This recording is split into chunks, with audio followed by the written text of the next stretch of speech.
পাঁচলাইশ থানা এলাকায় গান গাইতে গাইতে খুঁটির সঙ্গে বেঁধে রাখা এক যুবককে পিটিয়ে হত্যার চাঞ্চল্যকর ঘটনার মামলায় তিনজনকে গ্রেপ্তার করেছে পুলিশ।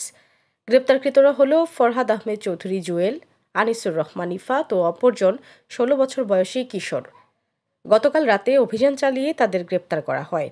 আজ সকালে দামপাড়া পুলিশ লাইনে সিএমপির কমিশনার কার্যালয়ের মিডিয়া সেন্টারে আয়োজিত সংবাদ সম্মেলনে বিস্তারিত তুলে ধরেন চট্টগ্রাম মেট্রোপলিটন পুলিশের সিএমপি অতিরিক্ত উপকমিশনার কাজী মোহাম্মদ তারেক আজিজ। তিনি বলেন, মারধরে মৃত্যুবরণকারী যুবকের নাম মোহাম্মদ শাহাদাত হোসেন। তাকে নগরের আখতারুজ্জামান ফ্লাইওভারের নিচে ২ নম্বর গেট এলাকায় বেঁধে রাখা হয়েছিল।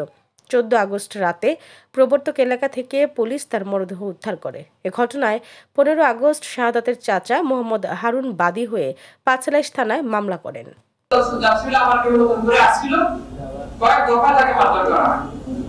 এক পর্যায়ে মারধরে সে মারধর করতে সে ডিস্ট্রেস হয়ে পড়ে, সে নিজেকে আর ধরে রাখতে পারছিল না। আপনারা সবাই ভিডিওতে দেখেছিলেন যে সে লুটিয়ে পড়ছিল এরকম অবস্থা। তারপর ওই দিন রাতে কোন এক সময় তাকে প্রবর্তকের একটি এলাকায় ফেলে রাখা হয়। জিজ্ঞাসাবাদে তারা জানায় যে তারা এই তিনজনই এই ঘটনার সাথে সংশ্লিষ্ট ছিল এবং আরো অনেকে এই ঘটনার সাথে সংশ্লিষ্ট আছে। পুলিশ সংশ্লিষ্ট অপরাধ আসামিদেরকে গ্রেফতারের অভিযান অব্যাহত রেখেছে।